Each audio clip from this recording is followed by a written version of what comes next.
2024 November 22వ తారీఖున మహారాష్ట్రలో BJP alliance వస్తుందని చెప్పడం జరిగింది. 23వ తారీఖున అది ప్రూవన్ అయ్యింది.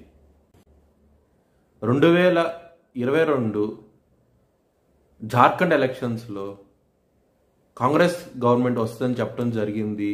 22వ తారీఖున 23వ తారీఖున అది ప్రూవన్ అయ్యింది. ఈ వీడియో నేను చేసి యూట్యూబ్ ఛానల్లో పెట్టాను. ఆ వీడియో కింద డిస్క్రిప్షన్ లో ఇచ్చాను. ఇది నిజమా కాదా అనుకుంటే కనుక మీరు ఆ వీడియో లింక్ డిస్క్రిప్షన్ లో ఇవ్వడం జరుగుతోంది. ఆ వీడియో లింక్ ఓపెన్ చేసి చూడండి.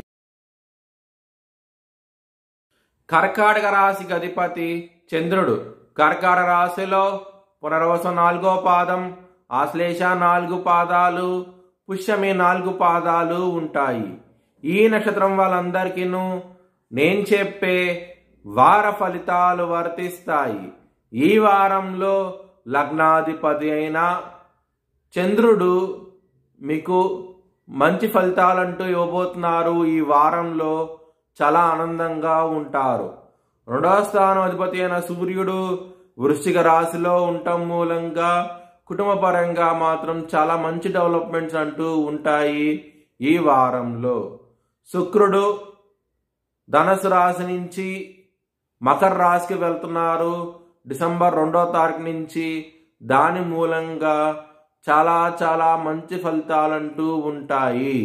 ముఖ్యంగా మ్యారేజ్ పరంగా మాత్రం ఎక్సలెంట్ డెవలప్మెంట్స్ అంటూ ఉంటాయి. సప్తమాధిపతి అయిన శని 8వ స్థానంలో ఉన్నారు. కోర్టు కేసులు ఉంటే కనుక అవి మీకు వ్యతిరేక తీర్పు వచ్చే అవకాశం ఎక్కువగా ఉన్నది ఈ మాసంలో. లాభస్థానం అధిపతి అయిన శుక్రుడు 7వ స్థానంలో ఉండటం మూలంగా మీకు చాలా చాలా మంచి ఫలితాలంటూ ఉంటాయి. ముఖ్యంగా మీ వైఫ్ దగ్గర నుంచి మనీ వచ్చే అవకాశాలు ఎక్కువగా ఉన్నాయి ఈ వారంలో. అంటే మంచి ప్రాఫిట్స్ అంటూ వస్తాయి. బిజినెస్ పరంగా మీ వైఫ్ కనుక చేస్తూ ఉంటే కనుక, మరియు ఒక ఆస్తి కూడా మీకు వచ్చే అవకాశం ఎక్కువగా ఉంటుంది మీ భార్య తరపు నుంచి. ఇది మీకు చాలా ఆనందంగా ఉంటుంది ఈ విషయం అనేది. 10వ స్థానంలో కుజుడు నిలబడి ఉన్నారు. దాని మూలంగా మీరు కెరియర్ పరంగా మాత్రం ఇబ్బంది పడే అవకాశం ఎక్కువగా ఉన్నది. దశమాధిపతి అయిన కుజుడు లగ్నంలో నిలబడి ఉన్నారు. హనుమాన్ చాలీసా పారాయణం చేయండి. కెరియర్ పరంగా ఇంప్రూవ్మెంట్స్ అనేవి కనబడతాయి. మీ భవిష్యత్ వివరాల కోసమై HLN జ్యోతిష్యాలయాన్ని సంప్రదించండి.